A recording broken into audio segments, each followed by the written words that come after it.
Welcome to Heart Speak Podcast, episode 103, The Healing Power of Color.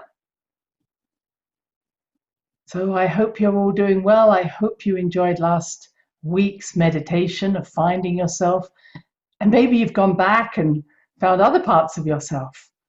This is a time of remembering, bringing parts of us back home. And there's never been a better time. Despite everything else that's going on in the world, it's almost as if old shells are being broken and we say, oh, that's what's inside that. Things are being birthed in this reawakening or time of awakening. And one of my awakenings came when I started looking at color therapy.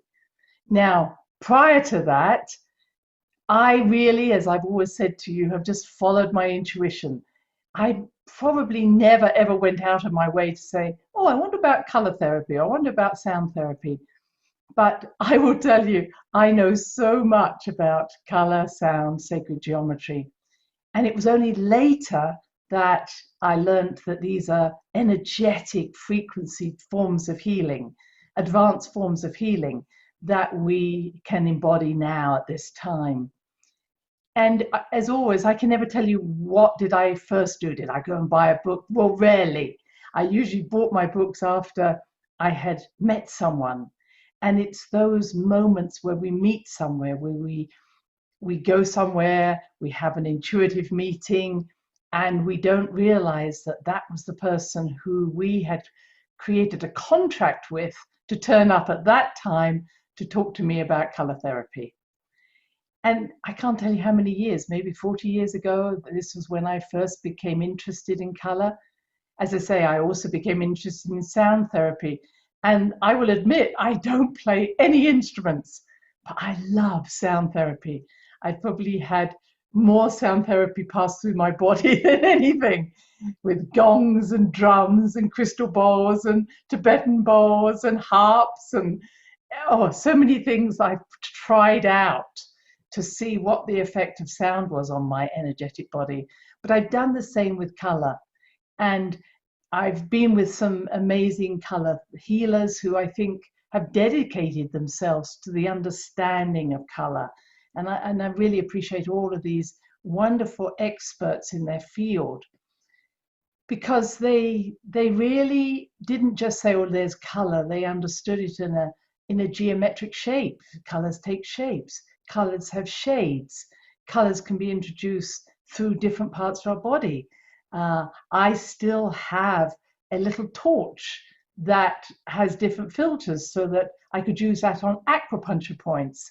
I can also use it on reflexology points. I can also use tuning forks on acupuncture points. There's so many different ways in which we can introduce color, sound, etc. We can use different metals for acupuncture. And I'm always excited when I meet different therapists who are experimenting with these either different metals, different frequencies, different colors, sounds. It's all there. It's there to be used. Access points into the body. Now, the most obvious access points are obviously our eyes for color. And as I've described before, we have three particular cones in our eyes that see the basic colors, and then all those colors come together. So we are able to see those colors, but I believe we do have the potential to see other colors, ultraviolet, infrared, through our inner eyes. And that's a wonderful skill that we also have, to be able to imagine those colors, see those colors. But if we just come back to the basic colors, we see them in a rainbow. And nobody looks at a rainbow and say, well, that's not perfect. That color's not quite right. It's something about the colors of the rainbow that instill us all with that sense of wonder, that sense of the spectrum of light. So light split into its many features, many frequencies. And there's something about not even one color, but the shades within those colors, which of course interest us even more. How deep can we go into the understanding of color? And my first introduction was that I was working with a group who were doing distant healing through colors. And what I was fascinated to see was that I was supposed to sit at a particular time and allow myself to have an experience with color. Well, what happened was I forgot. I forgot I was meant to be doing this. I was otherwise engaged. And all of a sudden, I was swimming in a swimming pool and I saw this bright green color. The water turned bright green. Well, it didn't turn, it looked bright green. And it was only afterwards that I looked at the clock and I went, oh my goodness, this was the time when color was being shone on me from a distance. In fact, the distance was many thousands of miles. But I had experienced that color healing at that time from these very skilled color healers. And I had received that color. So color travels a vast distance. And then I started to learn about how back in Egypt, they would know how to create stained glass. And when the sun would pass over the stained glass, then the sun would radiate into a specific room that particular color. And they would literally wheel the patients in who needed that color. And then as the sun passed on, they would wheel those patients out and another group would come in. And so color therapy, I believe, went back thousands of years. I say Egypt, I think it went back to Atlantis and beyond, because color's really been in our life for a very long time. And the idea of it just being the sun and glass and color and humans has been used by alchemists for a long time.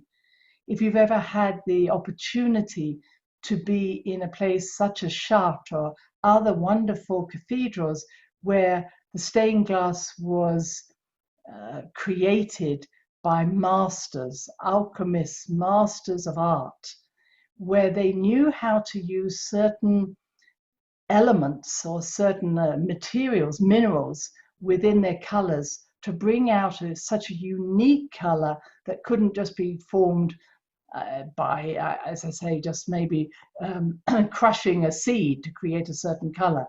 They use metals. And if you ever had the chance to be in such a cathedral, and I can think of Chartres, of course, because it's got the most magnificent stained glass windows, the energy that comes through those windows, whether the sun's shining or not, is amazing for the healing of our bodies, our minds, and our souls. And if you've not ever had the privilege of being in such a place, then go online and see those images and just sit before them, because they still carry an essence to them. So as I say, the original colors were often used from products that were on the earth or seeds. So it could be the red ochre from the clay, or it could be something from a seed. And the artists of that day would use the colors that they had around them, that they could mix from natural products. And wherever we're using color, it's really important to use those natural products. In other words, as we're going to work with color very soon in a meditation, it's good not to just say, oh, blue that I might imagine, just have blue of the sky or green of the grass. The more natural the color, the better. And it's very interesting that when we're using maybe even materials like silk or cotton are much better quality color, had much better quality colors in them than perhaps something that is synthetic. So if you're going to wear color, then make sure it's contained within something that is not a synthetic material if possible. So I've had distant color healing, and I've had color healing where different shades of a color were shown to me and shown to a group. And it was maybe every 10, 20 seconds, a different shade of a color would go through. And what was interesting is just how instantaneously I reacted to a color. And that's what you'll find is it's not that you're going to love every shade of every color, but that certain shades you'll say, oh, I want more of that. And certain you'll go, no more. And the color I didn't really like was this sort of reddy orange color. And when I looked at the graph that talked about what was the meaning of this color, it was over responsibility.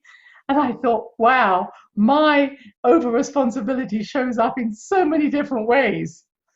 So using color, as with sound, there are sometimes we don't like a particular note, and it's because that particular note is triggering us, triggering a reaction in us. And I won't go down into the sound color theme, but again, it's so interesting to look at not just what we like, but what we find difficult to be around. So color has this really powerful way of healing, and in a similar way to perhaps homeopathy, that when we're around a color that we don't like, we should perhaps have little doses of it until it brings out an emotion, it triggers something that we can then work with. So it's almost like I took little doses of that orange red, and eventually I could deal with it, and it helped me to stop being so responsible for everybody. So I've had color that has been on a screen. I've also had color, I've been in a color dome where these different colors were expressed onto a white screen, and I could control the shade that I particularly needed at that time, which was it was a great idea as well. I've used color glasses. What else have I done? And as some of you have been with me in my workshops, where I would use color scarves. So many years ago, I carried around a bag full of wonderful colored scarves that all just had this pure color in them, not a mixture of colors. And I would ask in the class that you should choose a color that you think would help you in your healing. And I would usually use applied kinesiology, so I'd test your muscle.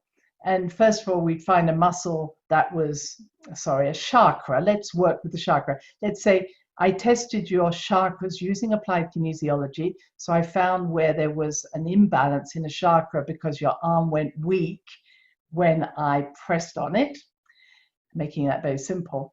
And then you would choose a color that you would think would bring healing to that chakra or balance to that chakra. So you would perhaps pick, let's say, green, and then I would ask you to close your eyes, and then I would pick two other colors that were not green, and I would even close my eyes and blind test you. I'd put the color under your hand, you'd put your hand on your, say, solar plexus, and then I would test you again with applied kinesiology and see whether when you had the green under your hand over the solar plexus, our muscle did become stronger. So that's applied kinesiology. You're looking for a strengthening of a muscle because of some change in the energy field over the area that we're talking about. And I'd have to say it worked brilliantly. And I remember one time there was a man in my group who was a little skeptical of what I was doing. And he chose a color, and then we both closed our eyes, and someone else gave me the different scarves, and I gave them to the person. I can't quite remember how we did it, but it was definitely, we tried as double blind as we could. And when this man who was skeptical put what he had chosen, which was this sort of indigo color over his throat chakra, it became stronger. But any other color, and we tried many colors, weakened the chakra. And when he opened his eyes and I said, this is the color that works for you, he was flabbergasted, because he said, I'm a magician and I've just bought myself a cloak of this color that goes round my neck, it's held by my neck, and I found that it strengthens my gifts. And it was exactly what he was holding. So using color in that way has so inspired me that it isn't necessarily that we pick a color such as you might already know, that we often relate red to the base chakra, orange to the sacral chakra, then yellow, etc. But that each chakra, because it has 12 levels to it, may well have 12 different colors that relate to that chakra. So that if you're going to choose, or if you choose to work with color, try not to get caught up in that it's got to be red at the base chakra, it's got to be orange at the sacral chakra, etc. I prefer that my client pick the color that they want that will support their balancing of their harmonization of their chakras or their body. Much better system.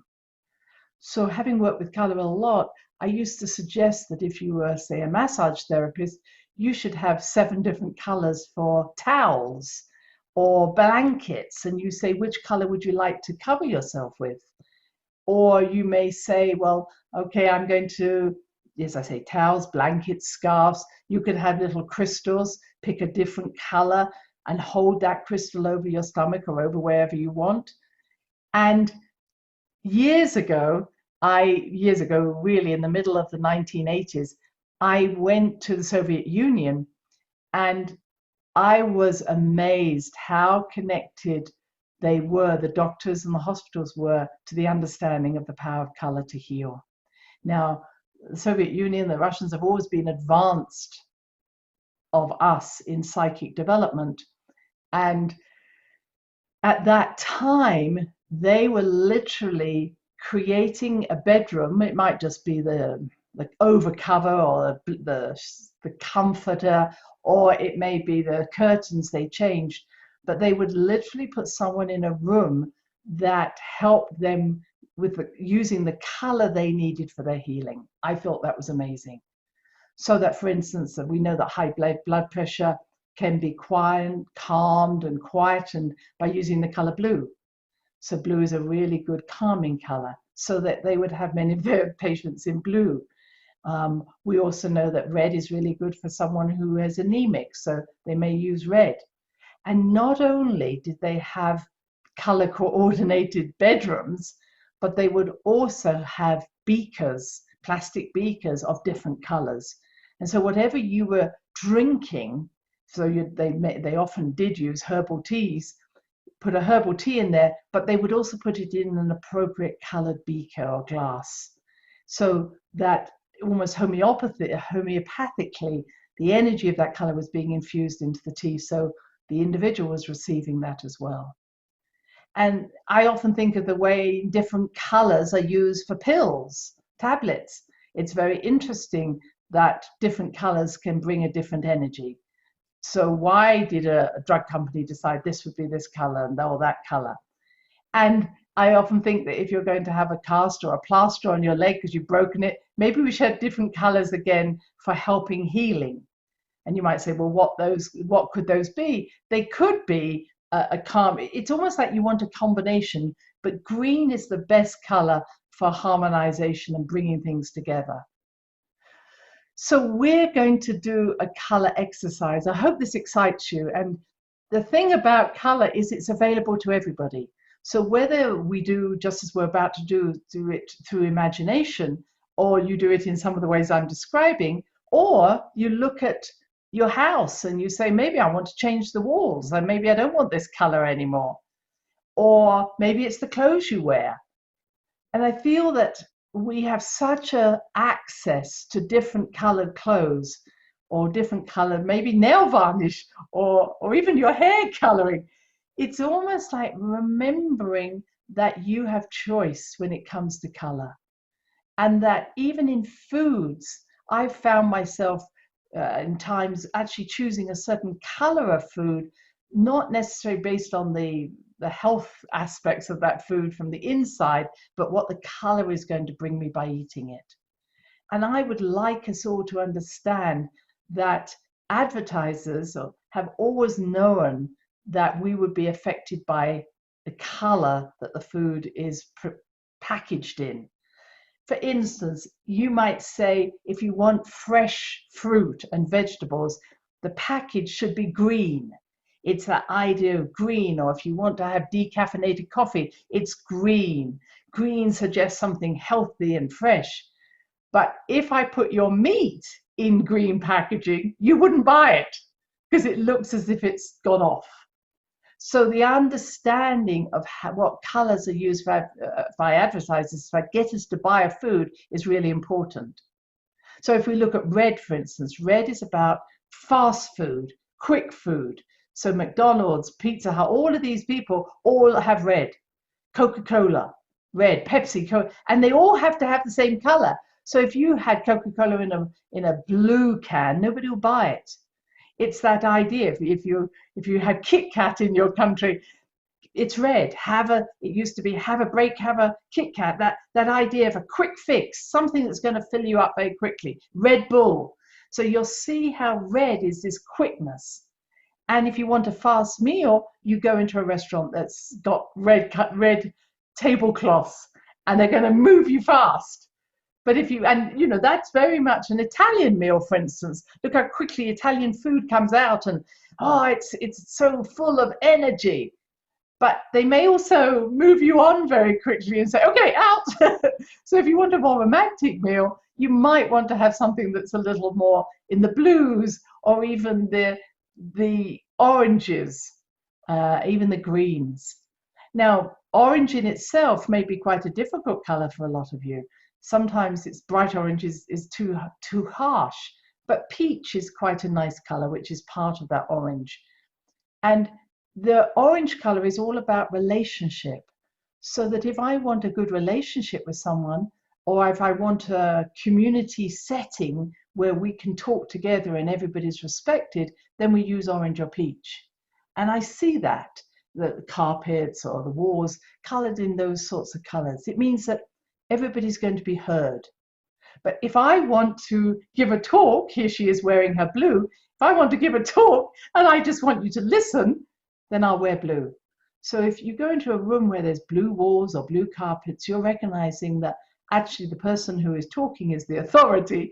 I didn't mean to wear this color just for that, but also that you're not necessarily going to create a relationship with this person.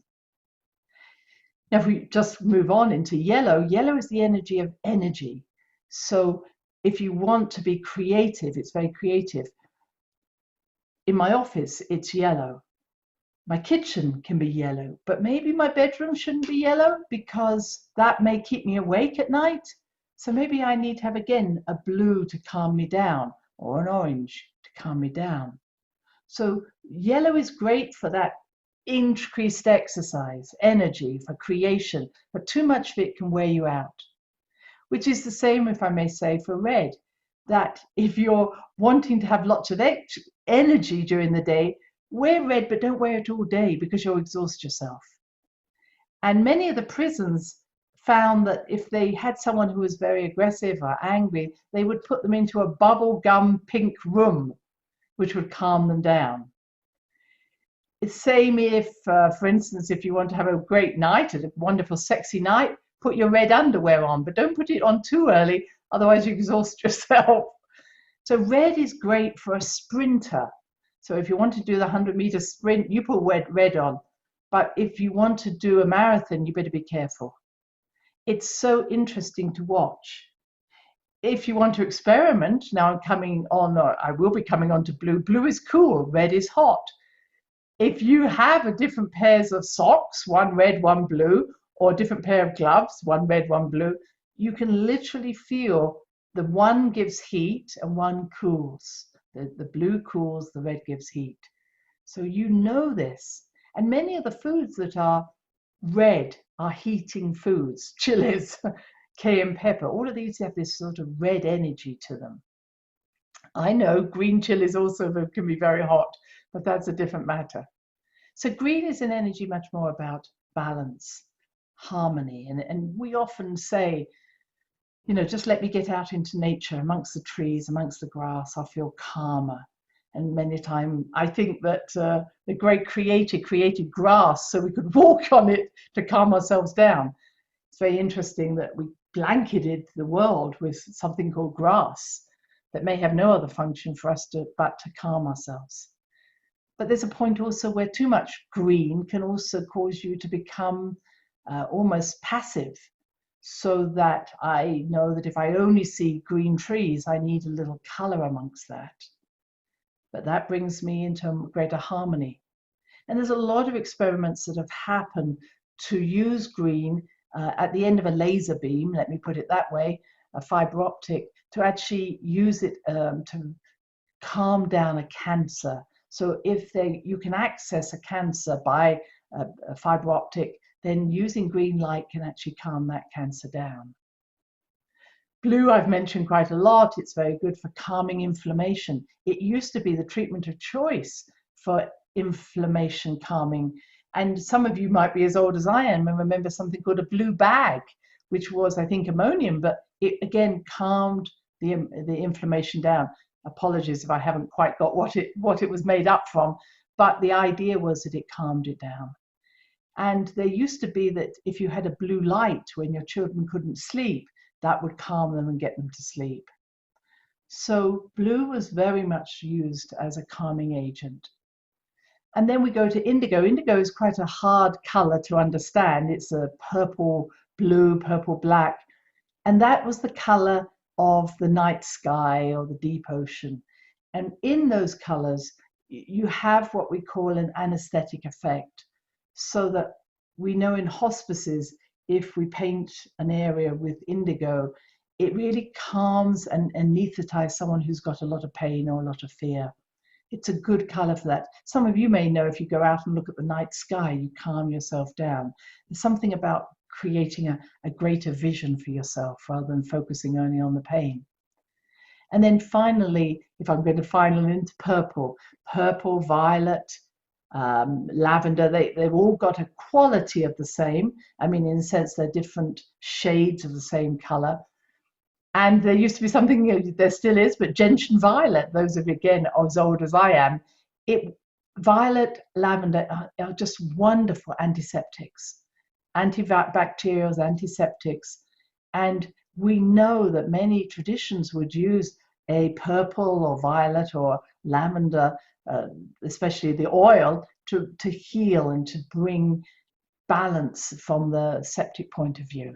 I so much believe in lavender oil. It's a wonderful energy. So that's the range that we work with. Now you could also have white, which of course is the expression of all color, and black is the absorption of all color. And you've got silvers and golds, which again are there. I'm not going to go into those. But every color has an energy. And up to the discovery of penicillin, every color was used. And what's amazing is that when penicillin or any antibiotic came along, then color therapy disappeared. And what interests me is that having spent so much time in complementary medicine, where people would say, how can you believe that? Homeopathy, it doesn't have any essence in it, etc. But color therapy, I'll say, well, why don't we use color therapy? It's obvious, everybody can see it. We're very happy using ultraviolet and infrared, but we won't use color therapy, which is kind of mind-blowing to me, thinking, hang on, this is really available. And you know why we don't use it? Because it's free. Nobody's going to make money off color therapy. And yet I would say to you, it is one of the most powerful forms of healing. And we know, again, that when patients used to be able to see out of a window and see colors outside, or even in those days when you could bring flowers into your loved ones, they got better twice as quick as someone who was looking at a white wall or was looking at something that had no color in it. So color has always been healing. And I think even the different clothes that different staff members used to wear were always healing. And now everybody's somewhat in the same sort of colors. Color has a really powerful way. And if you look back at heraldry or any of these formats, the use of color was so important to signify the expression of one's beingness. And I find it sad when everybody's wearing the same colors, because which might be white and black, but in the fact of there's something else that's needing to be expressed, which can be, of course, our underwear that nobody sees, but we may be feeling it. So I hope that you might feel, valued and wanting to experiment with color. I know it's hard to sometimes put a color over an area of your body. If it's not underwear, it's not a crystal that you're wearing. So you may just have to use that imagination. But what we're going to do now, if you're ready for a meditation, is to imagine ourselves as it was in Egypt, being in a dome of different light, and allowing the sun to shine on us. Now, don't go there yet. But what I would like to say is, instead of, we don't have to be ill to benefit from color therapy, but what I would like us all to do is, again, forget the idea that certain chakras need certain colors. I would like us, as each color comes in, just allow the color to be absorbed into your body, watch where it goes, see how it feels, and then we're going to let go of the rest. And I am going to go through the colors of the rainbow. And as I'm going to go through those, I'm going to be saying what color, what shade of the color really works for you. So what I like to do myself is almost run up and down the scale of color. So if I'm maybe talking about orange, I might go from the orange of a fruit through to that pale peach. And just allow your intuition to range with you at that moment when you're doing this meditation, and just see what works for you. Okay? So as always, only to do the meditation if you have the space to be completely quiet, to be able to close your eyes. And as you're closing your eyes, and probably best lying down, take a few nice short breaths in, long breaths out. Really settling into your body.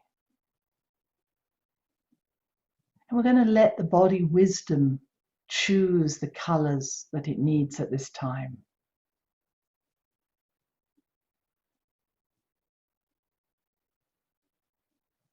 Just keep that breath, just clear your thoughts, settle yourself in your body. It's the only place you need to be.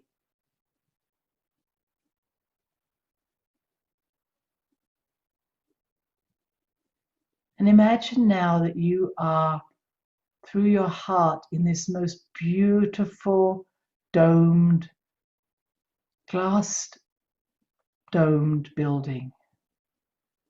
It's not too hot, it's beautiful, and you can see the stained glass above you. And this is a healing place. This is an ancient healing center. And you might find that you're no longer lying down. You may be sitting or semi-reposing. It just whatever chair or bed you want to be in to receive this color. Find that peace. Now as the sun goes over this wonderful glass roof, stained glass roof, the color red starts to shine through to the place where you are lying or sitting. And the red can be a very pale pink through to a deep ruby. Let your body's intuition choose the color that works for you. Surround your body with that color. Absorb into your body that color, allowing it to go wherever it's needed.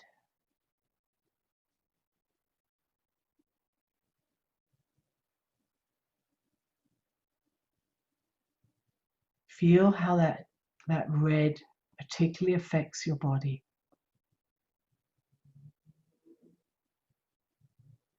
How does your body feel receiving that particular shade of red?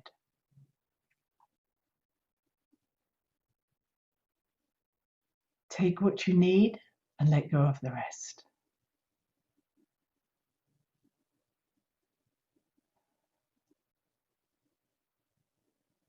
The sun now moves to a white space. So allowing you just to settle, center yourself. And the sun moves now to shine through orange. From a very pale peach to a very deep orange of a fruit or even the sun. Which orange does your body need at this time?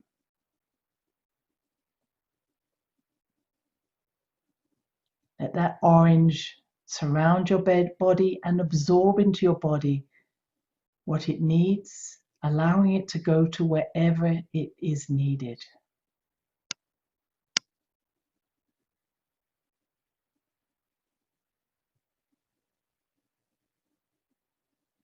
Take what you need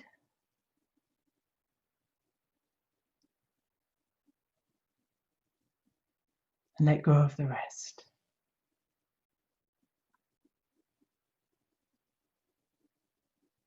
And the sun moves into a white area of the glass.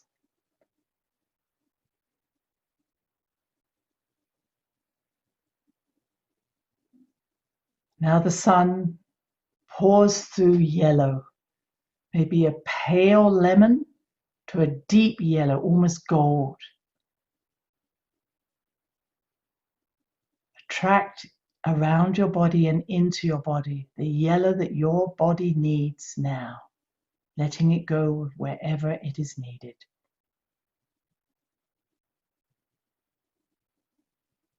How does it feel?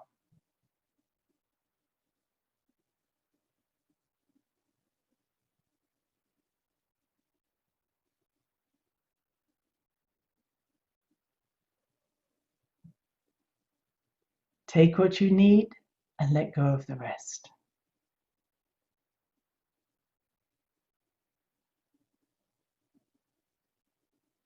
And the sun moves into a clear white piece of glass.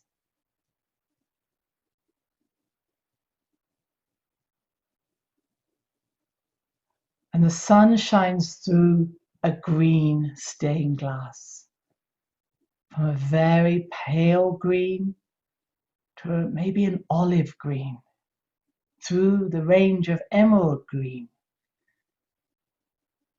Draw into your being, into your body, the green that your body needs at this time, letting it go to the part of the body that needs it most.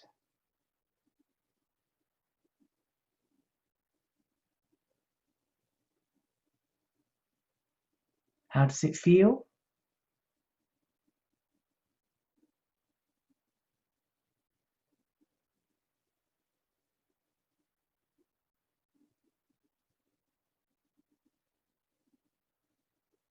When you've taken what you need, let go of the rest.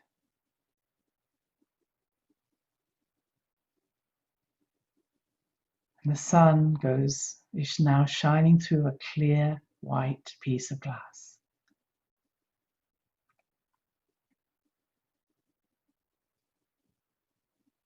Now it shines through a blue, from a very pale blue like the sky to a very deep blue, a royal blue,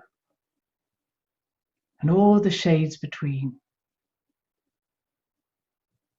Let your body choose the blue that's needed. Absorb that blue into your body to a particular area.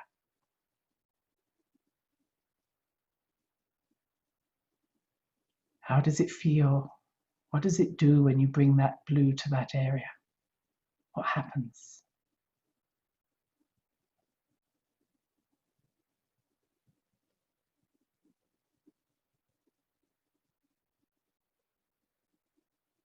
Take what you need and let go of the rest.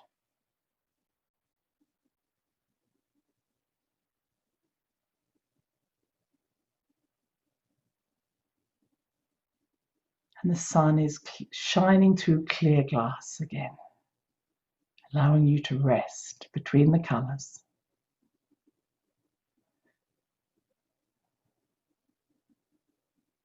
And now it's shining through indigo, that deep blue, black, purple, like the night sky or the deep ocean. There's not much shade there in terms of differentiation.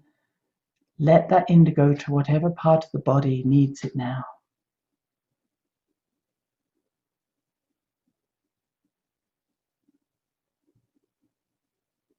How does that feel?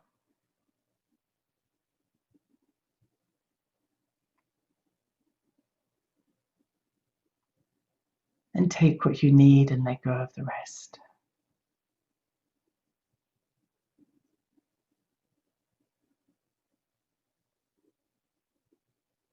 And the sun shines through a clear piece of glass, allowing you to rest and clear the energy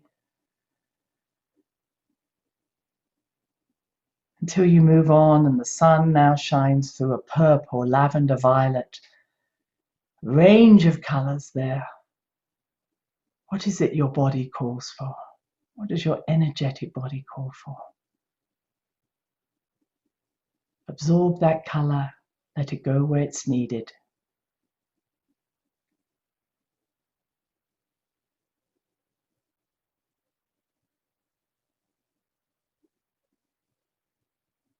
Take what you need and let go of the rest.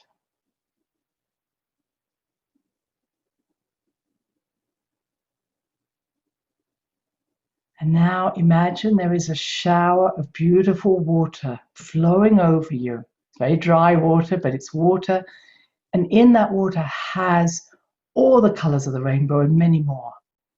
So it washes away any excess energy you may have taken on that you don't need.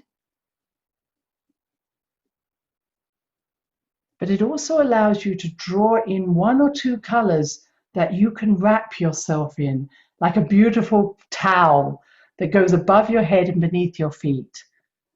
Allow one or two colors to wrap themselves around you, creating a bubble of light, of color that can allow you to go around and about your day after you finish the meditation.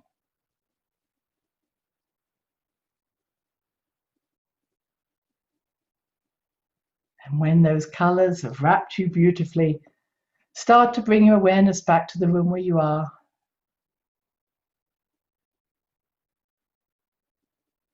Opening your eyes when you're ready. Please do make a note of your findings. Which colors did you use? Which shades of which colors, I should say. And which ones, where did they go? Which ones did you like? Which ones do you only want a little of? Which ones did you say, I hope she's getting on to the next color very soon? And which ones did you feel rushed because you wanted more of it? So having given you the whole meditation, I suggest you go back at some point and just do the exercise again at your own speed. You know what to do, and allow yourself to play with the colors and see how long or what's needed and what happens to your cells, what happens to the DNA in your cells, what's happening at that level when color enters in. So my friends, I hope you've enjoyed this color treatment that we've been doing together. I feel it's a treat, not just a treatment. And I hope you'll look to using color in the future. So until next time, many blessings and love to you all now. Bye-bye. Thanks for listening to the HeartSpeak podcast with Dr. Christine Page. Please check out all HeartSpeak episodes in the podcast archive section on www.christinepage.com. HeartSpeak is also available on iTunes, Spotify, Google Podcasts, Sticher Radio, and now playing on iHeart Radio. You can also watch the archive podcasts on YouTube. Connect with Christine on Instagram, LinkedIn, and Facebook, including her newest Facebook group, The Great Mother Calling. Do share with family, friends, colleagues. Join us next time for another edition of HeartSpeak.